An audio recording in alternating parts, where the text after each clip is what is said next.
Bonsoir à tous, merci de nous être fidèles. Tout de suite le sommaire de votre journal.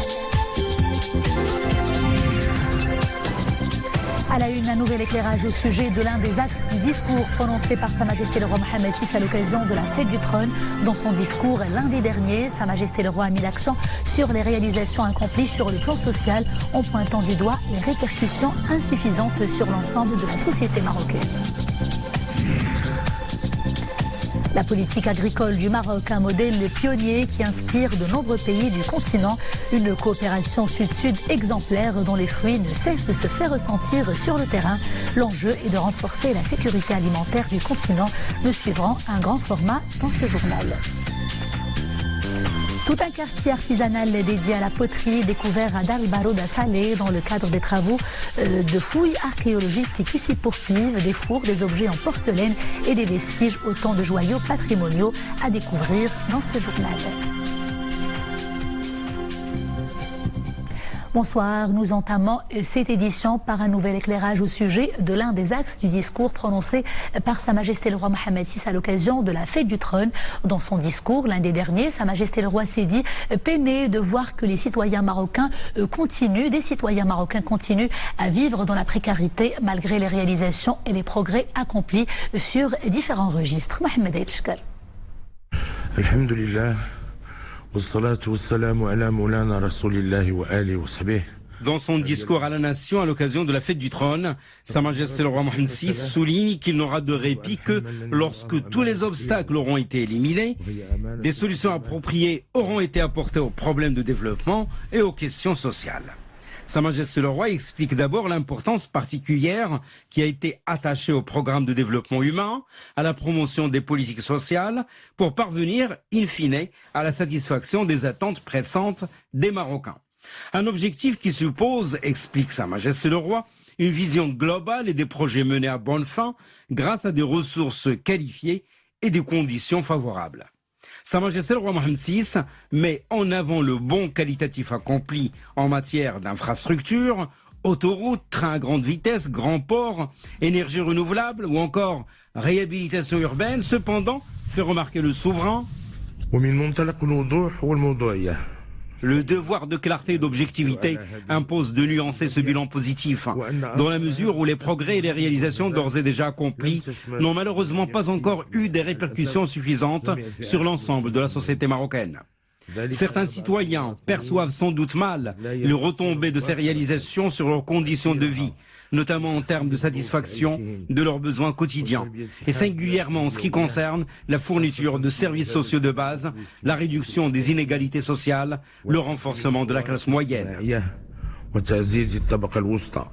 Dans son discours, Sa Majesté le Roi Mohammed VI souligne avoir ainsi décidé de mettre en place une commission spéciale chargée du modèle de développement dès la prochaine rentrée. Une commission qui regroupera différentes disciplines académiques et diverses sensibilités intellectuelles. Une commission dans laquelle siégeront des compétences nationales, issues du public et du privé, des profils suffisamment outillés pour comprendre les dynamiques à l'œuvre au sein de la société et aller au-devant de ses attentes sans jamais perdre de vue l'intérêt supérieur de la nation. Dans le cadre de notre série news quotidienne sur la vision royale pour une coopération sud-sud agissante et fructueuse, nous nous intéressons ce soir à l'un des plus importants volets de cette coopération sud-sud, le développement de l'agriculture en Afrique à travers le transfert du savoir-faire et de l'expertise, ainsi que l'établissement de cartes de fertilité des sols. Reportage Mohamed Elchkar, Yassine Mourafiq et Hsna Al-Moussaoui. Quand l'Afrique fait confiance à l'Afrique, des méga-projets se concrétisent à 100% afro-africains. En voici un exemple. L'Éthiopie, l'un des plus grands pays agricoles en Afrique, 110 millions d'habitants, 85% de la population active l'est dans le secteur agricole. L'économie de ce pays se base donc sur l'agriculture, c'est d'ailleurs le cas dans de nombreux autres pays du continent, d'où la stratégie du Royaume du Maroc, à l'initiative de Sa Majesté le Roi Mohammed VI, de bâtir des partenariats sud-sud gagnant-gagnant, visant à booster la production agricole. Pour commencer, des caravanes mixtes OCP ingénieurs locaux sillonnent les régions de chaque pays bénéficiaire Elles établissent des cartes de fertilité des sols. Ensuite, le groupe marocain OCP, en collaboration avec les coopératives agricoles régionales, construit des unités de mélange des fertilisants, comme ici, à quelques 80 km de la capitale éthiopienne, Addis Abeba. Au niveau de ces unités dites Blend Smart, le fertilisant de base, le NPS, est mélangé à d'autres composants adaptés à la nature du sol et des cultures. This blending fertilizer unit established in Bacho-Waliso. Cette unité de mélange des fertilisants, construite dans la région de Romeo, permet d'enrichir les fertilisants de base fournis par l'OCP, avec notamment du potassium et d'autres composants, conformément aux indications de la carte de fertilité des sols établie pour Oromio. This blending unit established to fulfill the requirement of the soil or the interest of the farmers.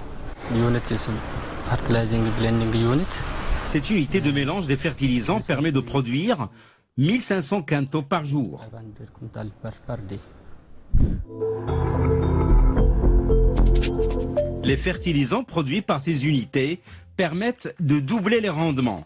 Les caravanes agricoles encadrent les agriculteurs pour une meilleure exploitation de ces fertilisants.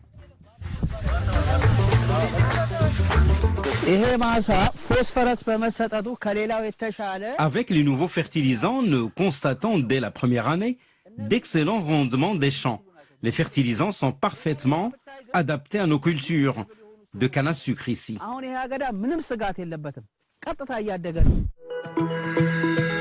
Non loin de l'unité Blend Smart de la région de Romeo, nous avons rencontré un agriculteur transportant des sacs de fertilisants. Et c'est pour la 3e saison agricole qu'il utilise des engrais de l'OCP.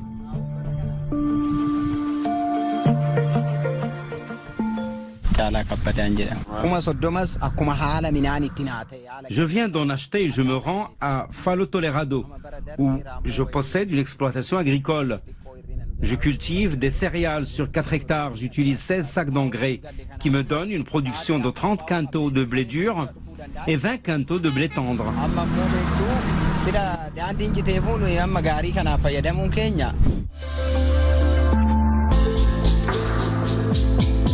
Les unités de mélange des engrais se multiplient à travers les pays africains.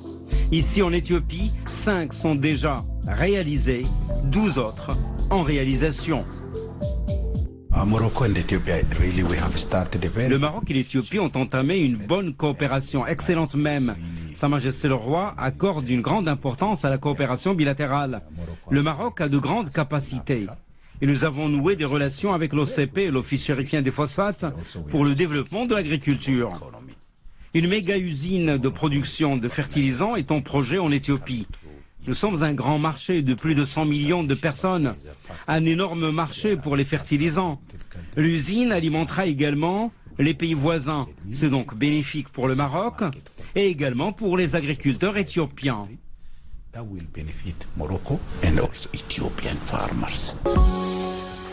En attendant la concrétisation du complexe industriel de production des engrais en Éthiopie pour plus de 3,7 milliards de dollars, les caravanes de l'OCP continuent à sillonner de nombreux pays africains pour l'établissement des cartes de fertilité des sols, y compris dans des pays de l'Afrique de l'Est, comme ici, au Rwanda. Crise soudanaise, les leaders de la contestation et les militaires sont parvenus aujourd'hui à un accord complet. Le texte ouvre la voie à une transition vers le pouvoir civil réclamé par les manifestants. L'accord intervient après plusieurs semaines de négociations où les deux délégations ont eu beaucoup de mal à faire converger leurs positions. Ce nouvel accord de paix suscite l'enthousiasme des manifestants, notamment dans les rues de la capitale Khartoum. Les services d'urgence toujours à pied d'œuvre pour empêcher l'effondrement d'un barrage qui menace le Derbyshire, une ville anglaise située à quelques kilomètres de Manchester. D'importants moyens logistiques sont mobilisés dans l'espoir de réduire le niveau des eaux, alors que de nouvelles intempéries sont annoncées. Des centaines de personnes ont déjà été évacuées au cours d'une visite sur le terrain. Sur place, le Premier ministre Boris Johnson a affirmé que le barrage nécessiterait, je cite, une reconstruction d'envergure. Et pendant ce temps, une vague de chaleur inédite s'abat sur d'autres pays européens. Le Greenland, la deuxième plus grande île au monde, en pâtit sévèrement. Elle connaît actuellement l'épisode de fonte de glacier le plus important depuis 2012. Les images sont impressionnantes et font craindre le pire. Iman Ablo. Toute cette glace est juste posée comme un grand monstre endormi. Personne ne se souciait d'elle avant qu'elle commence à fondre. Des propos qui choquent, tenus par le vidéaste danois Kaspar Arlev, qui a capturé ces images aussi impressionnantes qu'alarmantes. Dans cette partie de l'Arctique, appelée Groenland, un nouveau triste record de fonte des glaces est tout juste enregistré. Plus de 10 milliards de tonnes en seulement 24 heures. Même au sommet de la couche de glace, les températures sont positives, jusqu'à 22 degrés. Il s'agit de l'épisode de fonte de glace le plus important depuis 2012, le second plus important depuis 1950. La tendance s'accélère encore un peu plus. Rien qu'au mois dernier, cette île immense située entre l'Atlantique Nord et l'océan Arctique a perdu 197 gigatonnes de glace de surface. C'est plus que la moyenne d'une année entière depuis le début du siècle et, tenez-vous bien, l'équivalent de 80 millions de piscines olympiques. Cette récente fonte est le signe que 2019 pourrait bien être une nouvelle année record en matière de fonte des glaces au Groenland. La cause, une zone de haute pression située actuellement sur l'est de cette île danoise. Ce phénomène aspire de l'air chaud et humide venant de l'Atlantique central, ce qui entraîne des températures plus élevées sur la glace. La haute pression empêche également la formation de précipitations et conduit à un ciel clair et ensoleillé. Retour à l'actualité nationale et nous vous invitons à une immersion au cœur du site historique de Dar el-Baroud à Salé. Les fouilles archéologiques qui s'y poursuivent ont déjà livré quelques petits secrets, notamment un quartier artisanal complet dédié à la poterie. Il remonterait au Xe siècle. Boujma al-Hfaoui et Iman Ablo. Dar el-Baroud, un site mythique de Salé. Ici, les fouilles archéologiques se poursuivent pour lever le voile sur les secrets de ce qui fut un quartier artisanal complet dédié à la poterie datant du XIIe ou XIVe siècle. Les archéologues ont mis la main sur une quarantaine de fours, de plusieurs ateliers artisanaux, des vestiges de périodes antérieures qui pourraient remonter jusqu'au Xe siècle. On est en pleine fouille archéologique du site de Dar el-Baroud, qui est à la base un site de potier, c'est-à-dire d'atelier de potier. Les datations, d'après les résultats préliminaires, ont donné une datation à partir du XIIe, XIVe siècle, mais les nouvelles datations qu'ont révélé les fouilles de cette année ont donné une datation plus tardive qui pourrait aller jusqu'au XVIe, XVIIe siècle, sauf bien sûr la trouvaille d'un four qui est assez caractéristique et on dit qu'il est de tradition andalouse ou peut-être qui daterait peut-être du Xe siècle. Ce quartier de potier d'époque médiévale est unique à l'échelle du Maghreb. Une découverte majeure en archéologie marocaine qui en dit long sur l'évolution urbaine de la ville. La deuxième fouille démarre et suscite de nombreuses interrogations. Est-ce que la ville de Salé s'étendait jusqu'à cette zone de Dar el-Baroud? Est-ce qu'il y avait d'autres constructions, soit des habitations, soit des constructions ayant une autre fonction dans cette zone? Pour ça, il faut absolument continuer la fouille et l'étendre dans les parties encore intactes. Fondé par le sultan Moulay Abdelrahman au XIXe siècle, le lieu était dédié au dépôt des armes et de la poudre, d'où son nom, Dar el-Baroud, qui signifie maison de la poudre à canon. Un site chargé d'histoire. Son occupation humaine s'étale sur une période allant au moins du XIIe au XXe siècle. Une période durant laquelle le lieu a tour à tour joué le rôle de quartier de potier, de poudrière, de siège des pachas de Salé, de parc urbain et de conservatoire de musique. Les récentes découvertes permettront d'élaborer un classement référentiel à même de dater avec précision les sites archéologiques et d'impulser la recherche scientifique en matière d'archéologie islamique et de céramique.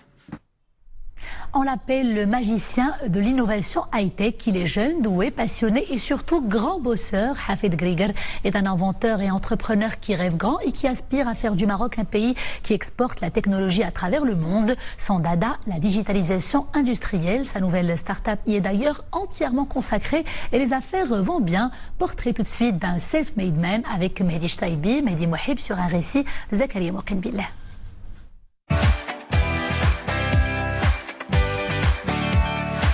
Hafid Grieger est l'un des jeunes entrepreneurs audacieux et innovants. Après un riche parcours universitaire, il s'oriente vers l'invention et l'entrepreneuriat pour fonder une entreprise de digitalisation industrielle. À son actif, plusieurs prix et distinctions scientifiques. Hafid est titulaire d'un prix pour une invention sur l'énergie photovoltaïque. Son concept, un système informatique permettant de renforcer le rendement énergétique et d'alléger les coûts d'entretien.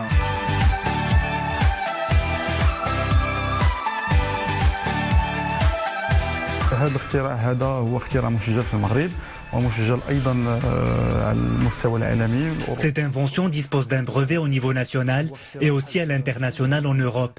Un exploit récompensé par deux distinctions. Une médaille d'or au Expo en Corée du Sud et le Grand Prix de l'invention en Suisse, délivré par la Fédération internationale des inventeurs. أحسن اختراع في العالم برسم 2018. Son entreprise a juste 2 ans à son actif. Dans un court intervalle, Hafid réussit à réaliser un bon chiffre d'affaires et gagne de nouveaux clients.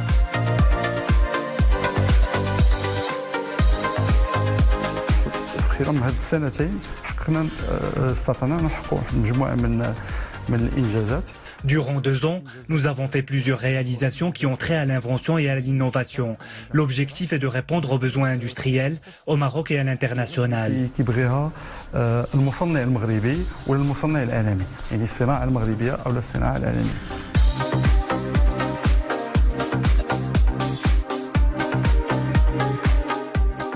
Hafid choisit de s'installer à Casablanca, le pôle économique du royaume. Après un long parcours d'études en sciences physiques, télécommunications et informatique et des années de travail tenace, son rêve se concrétise. Son entreprise est une pépinière de talents pour des jeunes qui s'initient à l'entrepreneuriat.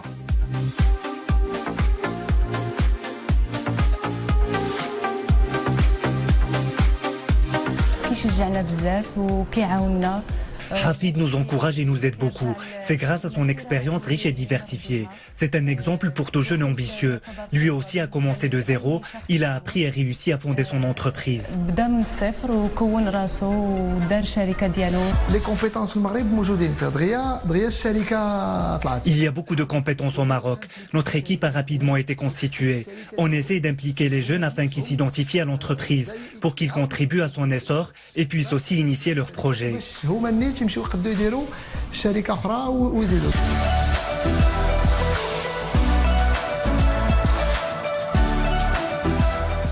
Hafid crée des systèmes de digitalisation au profit des sociétés industrielles. Il démontre que le Maroc, avec sa jeunesse et ses capacités, peut produire de la technologie au niveau national. Malgré les difficultés et les obstacles, Hafid Grieger persévère dans son œuvre. Un bel exemple de réussite dans l'entrepreneuriat et l'innovation.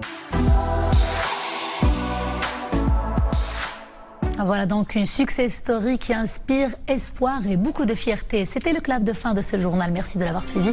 Je vous retrouve demain, toujours avec grand plaisir. D'ici là, portez-vous bien.